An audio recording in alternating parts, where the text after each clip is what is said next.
we're gonna have a little visualization moment, okay? Close your eyes. Are they closed? Okay. Think of a lake. We're sitting by a lake. Yes, I have SPF 50 on. We're sitting by a lake, okay? Oh, there's Mama Duck, and you see all of her ducks coming with her, and they hop on the water, and they somehow seem to float. Why does that duck stay above the water?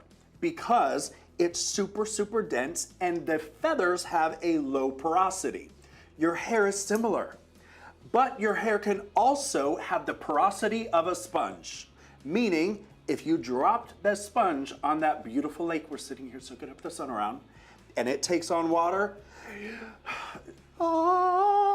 you're gonna have that little Titanic moment. Y'all be going under, okay? Because your hair is super porous, it takes on moisture and falls to the bottom.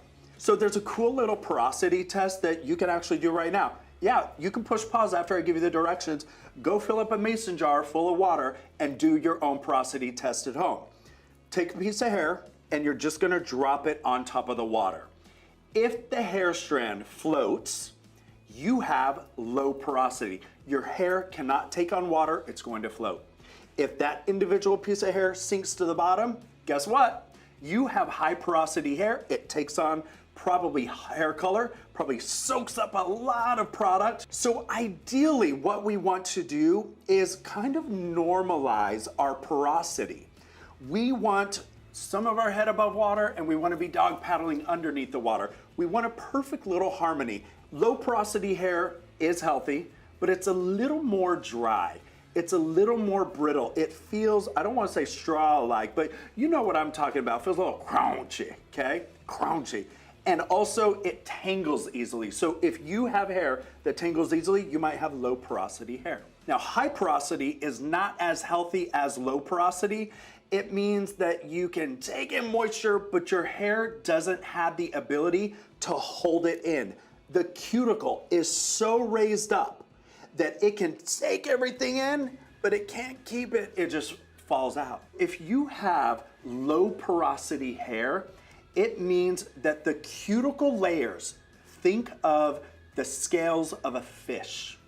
Those scales are so tight and flat against each other that nothing is coming in. FYI, in a few more videos, you'll learn how to lift the scales up. Now, if you have normal porosity, your hair cuticles are sort of down and sort of up.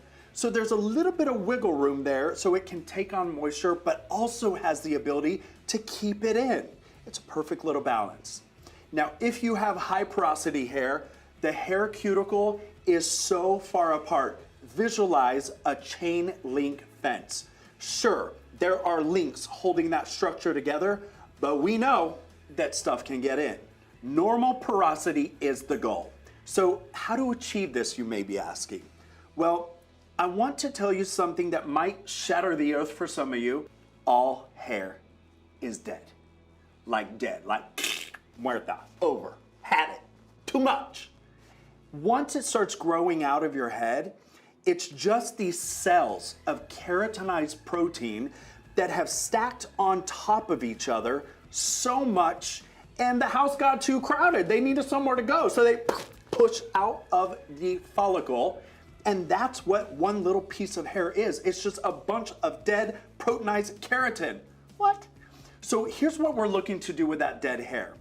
We're looking to cosmetically make it appear and perform like she's alive, okay? We want her glossy, we want her stretchy, we want her bendy, we want her to wrap around a curling iron or smooth down a flat iron. We want her to take on sparkle with our new beautiful pigment. And the only way to do that is through product. So really we're faking it till we make it. Oh, cool. Having colored hair doesn't make you unprofessional. Having colored hair doesn't make you unprofessional. I can teach a class when my hair is pink.